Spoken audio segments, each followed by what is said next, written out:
Jesus said in John 13:7, "You don't understand now what I'm doing, but someday you will." How many times in your life have you questioned God's activity? How many times have you asked God why, only to later on find out the answers in due time?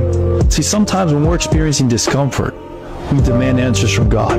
But in the proper season, when the time is right, God will reveal to you why those things happened the way they did.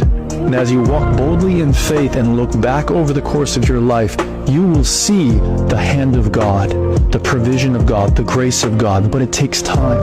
And so whatever you're going through right now, say, God, I might not understand why this is happening to me. I might not understand why I need to go through this, but I'm okay with that. I'm okay with laying that question into your hands, knowing that on this side of eternity, I might not have all the answers.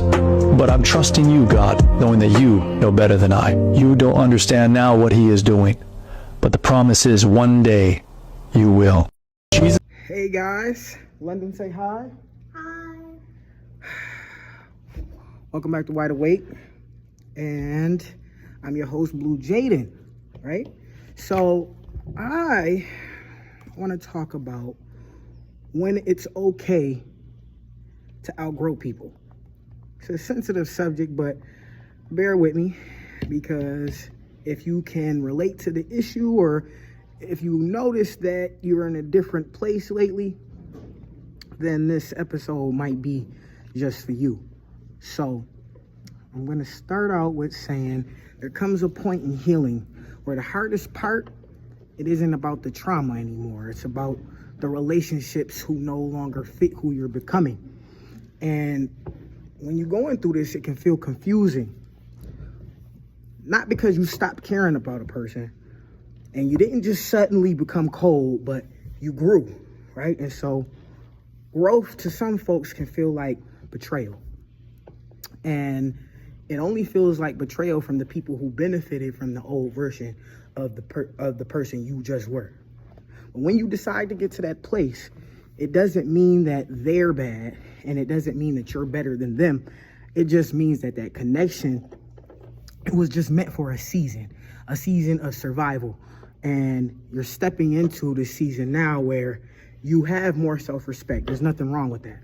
And some of these relationships, they happen when you played a part and you was small. Like, they was comfortable putting you in that small spot, and they was comfortable when you wasn't trying to be better than what you was. So you were more accommodating. And so when you start to expand into this version of yourself, I know that they feel the distance before you do. So I personally can relate to this when those feelings of guilt come up. When I start to think about a connection that I had to sever, and I start to feel guilty, and I start to wonder, like, am I being selfish because I'm creating a potential abandonment wound in somebody? Am I doing too much? But pay attention. When you decide to get to this place, it's healthy. And it doesn't mean that other people aren't going to expect you to shrink so that they can stay comfortable with who you was.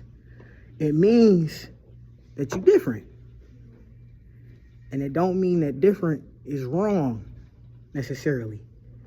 It just means that something is changing. So you're not leaving people behind. You're moving towards yourself. Think of it like that. I'm not leaving you behind, but I'm moving towards the version of myself I want to be. And anybody who say they love you and they really mean it, they're not going to ask you to go backward just so that they can feel secure. They're not going to ask you to go backwards so that they can feel more secure with that spot. And so I want you to say these things. I am allowed to evolve. I am allowed to choose peace. I am allowed to grow, even though other people may not understand this place I'm in. You don't need permission to become who you're meant to be, and you don't owe your future self an explanation from your past. So you don't have to explain your healing to everybody, just the people who really matter. And those people are going to show up regardless, and some connections are going to fade, but others will meet you right where you at. Both of those connections are okay to go through.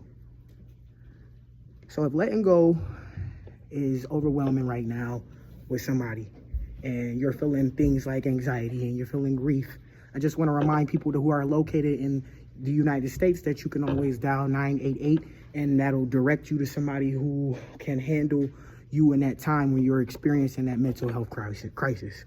And I want you to know that reaching out for support is never a time of failure, but it just shows that you have that much respect for yourself. So if this resonated with you, please feel free to say the episode, send it to somebody else. You can find me at Wide Awake at Explore Your Internal World.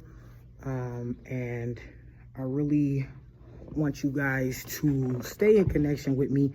I have been making memes. I hope that that you guys been enjoying those. But also remember that God wants us to come together. You know what I mean? And I know I've experienced seasons of isolation, but all of that prepared me for the time that I'm in now. And I'm hoping that with the spiritual health and the mental health advice that I offer to my audience, that somebody benefits from it enough to take preventative measures to keep what happened once to someone else in a negative light, pay it forward to somebody else who may not have to experience those things. So again, you can follow me at Wide Awake at Explore Your Internal World. I'm your host, Blue Jayton, and God bless you.